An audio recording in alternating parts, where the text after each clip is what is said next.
السلام علیکم ورحمۃ اللہ تعالی وبرکاتہ۔ اعوذ باللہ من الشیطان الرجیم، بسم اللہ الرحمن الرحیم۔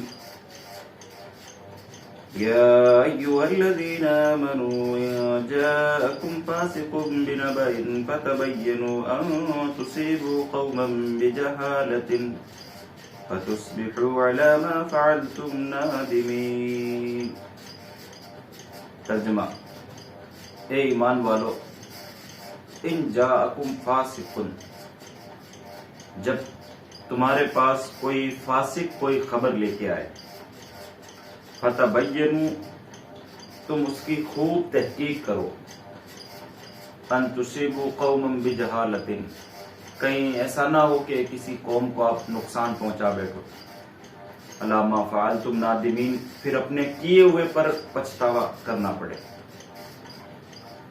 ناظرین کرام، اس آیت کے ماتحت اور اس ایک آیت پر عمل کرتے ہوئے ہم اگر ہمارے معاشرے کو سدھارنا چاہیں تو یقینی اور حتمی طور پر ہمارے معاشرے میں سدھار آ سکتا ہے۔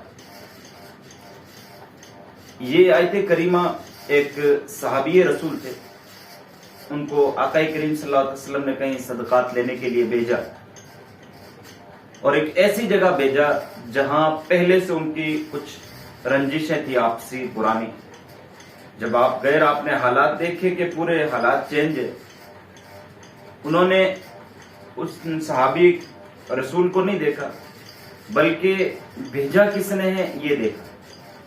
آقا کریم صلی اللہ علیہ وسلم کے فرشتادے تھے وہ، تو مصطفیٰ کریم صلی اللہ علیہ وسلم نے جب بھیجا تو لوگ ان کی تعظیم تکریم کے لیے کھڑے ہو گئے، اور انہوں نے، ان کے دل میں یہ آیا کہ کہیں ایسا نہ ہو کہ یہ مجھے تکلیف دے بیٹھے۔ وہ چلے گئے اور آقا کریم صلی اللہ علیہ وسلم سے جا کے اپنے گمان کے مطابق بیان کر دیا۔ پھر مصطفیٰ کریم صلی اللہ علیہ وسلم نے حضرت خالد بن ولید رضی اللہ تعالیٰ عنہ کو بھیجا، اور وہ گئے اور انہوں نے وہاں کے حالات پتہ کیے۔ پھر آ کے کہا یا رسول اللہ، انہوں نے صدقات دے دیے۔ تب یہ آیت کریمہ نازل ہوئی، اور اس آیت کریمہ میں ان صحابی کرام کو کوئی ٹارگٹ نہیں بنایا گیا، بلکہ اسلامی ایک قانون، نقطۂ نظر بیان کیا گیا ہے۔ اور وہ قانون کیا ہے؟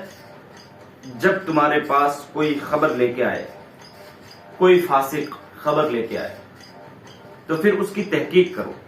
فی زماننا، اس معاملے کی وجہ سے نہ جانے کتنے آپسی رنجشیں، تکلیفیں، لوگ اپنے گمان کے مطابق باتوں کو بیان کر دیتے ہیں۔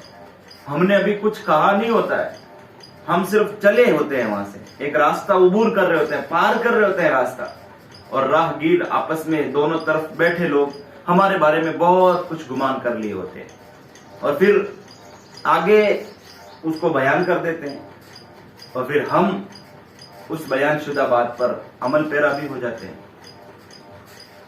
جبکہ یہ ایک ایسی چیز ہے، فرمایا گیا کہ اس جو آیت سے جو نکات حاصل ہوتے ہیں، جو نقطے اس آیت کے ذریعے حاصل ہوتے ہیں، فاسق جب وہ اپنے فسق سے نہیں بچ سکا، وہ کھلم کھلا گناہ کرنے لگا، وہ جب رب کا نہ ہو سکا تو وہ کسی اور کا کیوں ہوگا؟ اس وجہ سے فرمایا گیا کہ فاسق کی بات کو تسلیم نہ کیا جائے، اس کی بات کو نہ مانا جائے۔ فاسق وہ اپنے فسق کی وجہ سے آلریڈی دین اسلام میں اپنا معیار کم کر چکا ہے، اب ہم اس کی بات کو تسلیم کر کے اپنے درمیان اور نقصان اٹھانے والے۔ اور اس آیت کے آگے جو بات آنے والی ہے، پہلے یہاں ذکر کی اس کے نکات میں، اس آیت کے نکات میں جو اس کا نقطہ ہے وہ یہ کہ چغل خور اور غیبت کرنے والے، ان کی باتوں پہ بھی زیادہ اعتماد نہیں کیا جائے۔ ہم ان کی باتوں پہ بھروسہ کر کے آپسی رشتے کو تکلیف دے دیتے ہیں۔ ہمارے بھائی کے بارے میں کوئی بھی آ کے ہمیں کچھ کہتا ہے، ہم بالکل اس کو تسلیم کر لیتے ہیں۔ ہمارے عالموں کے بارے میں کوئی بھی آ کے کچھ بھی کہہ رہا ہے، ہم اس کو تسلیم کر لیتے ہیں، جبکہ ہم اس کی تحقیق کریں ہوتا نہیں ہے۔ کبھی کبھار ایک وہ بڑا مشہور ایک واقعہ ہے، غالباً آپ نے پہلے بھی سنا ہوگا. کسی بھی چیز کا ایک منظر ہوتا ہے، ایک پس منظر ہوتا ہے. منظر اور پس منظر دو اردو کے لفظ ہیں. منظر یعنی جو ہمیں دکھ رہا ہوتا ہے، جو چیز ہمیں دکھ رہی ہے وہ منظر ہے. اور پس منظر جو ہمیں دکھ نہیں رہا تھا اس بندے کے ذہن میں ہوتا ہے، اور ہم منظر دیکھ کے فیصلہ کر لیتے ہیں. پس منظر ہمیں معلوم نہیں ہوتا ہے اور پھر ہم اس سے متنفر ہو جاتے ہیں اور پھر اس میں بڑا کام کرتے ہیں چغل خور اور جھوٹے لوگ. وہ ایک والد کا اپنے گھر کے اندر داخلہ ہوا اور بچے کے ہاتھ میں 2 سیب تھے. والد نے کہا مجھے سیب دو. بچہ تھا، اس نے ایک سیب اٹھایا، دانت منہ پہ لگائے، دانتوں کے ذریعے اس کو توڑ دیا، ایک اس میں اپنے دانت سے نشان بنا دیا. باپ نے کہا دانت کو لگاتا وہ دوسرے والا دے. بچے نے وہ دوسرا بھی اٹھایا اور اس کو بھی اپنے دانتوں سے لگا دیا. باپ اس کو تھپڑ مارنے والا ہی تھا، باپ منظر دیکھ رہا تھا، پس منظر باپ کو بھی نہیں معلوم. والد اسے تھپڑ مارنے والے ہی تھے کہ بچے نے کہا ابا حضور یہ دوسرے والا لیجیے، یہ تھوڑا میٹھا سیب ہے، دیکھیے. تو یہ پس منظر بچے کے ذہن میں تھا. اسی طرح ہمارے درمیان بھی آپسی ایسی چیزیں ہوتی ہے. ہمیں کوئی کچھ آ کے کہتا ہے، ہم اس کی بات کو تسلیم کر لیتے ہیں اور پھر اگلے بندے سے ہم روٹھ جاتے ہیں. نہ جانے کتنے رشتے اس وجہ سے ختم ہوئے ہیں اس زمانے میں. ہمیں جس سے شکایت ہے اس سے مل لینا چاہیے. وہ کچھ دنوں پہلے ایک بات یہ ظاہر ہوئی تھی کہ 2 آدمیوں کے درمیان آپس میں کوئی ہلکی نوک جھوک ہوئی اور تیسرے آدمی نے اس میں بڑا گہرا اثر دکھایا. اب وہ دونوں آپس میں اتنے دور ہو گئے کہ کبھی قریب نہیں ہونے. ہم کوشش کریں کہ جس سے ہمیں شکایت ہے ہم اس سے ڈائریکٹ ملیں، بیچ میں وسیلہ نہ لیں، لوگوں کے بیچ میں نہ لائیں. بڑا کام کرتے ہیں اس جگہ بیچ والے لوگ.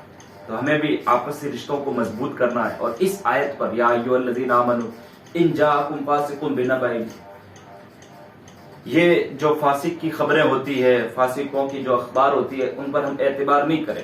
ہم خود تحقیق کریں، پھر ہم دیکھیں، جانچیں پڑتال کریں. اس میں اگر صحیح ہوتا ہے تو پھر ہم ہمارا کچھ دوسرا فیصلہ لیں، ورنہ کسی اور کے کہنے پر ہم ہمارا گھر بھی نہ اجاڑیں، ہم ہمارے رشتہ داریوں کو بھی کمزور نہ کریں. آج کل کئی رشتہ دار ایسے کمزور ہوئے بیٹھے ہیں، آپ کے بارے میں وہ ایسا کہہ رہا تھا، آپ کے بارے میں وہ ایسا کہہ رہا تھا. ہم نے آلریڈی دماغ لگا لیا، بس اب اس کی طرف دیکھنا ہی نہیں ہے. کبھی آپس سے محبت پیدا کریں.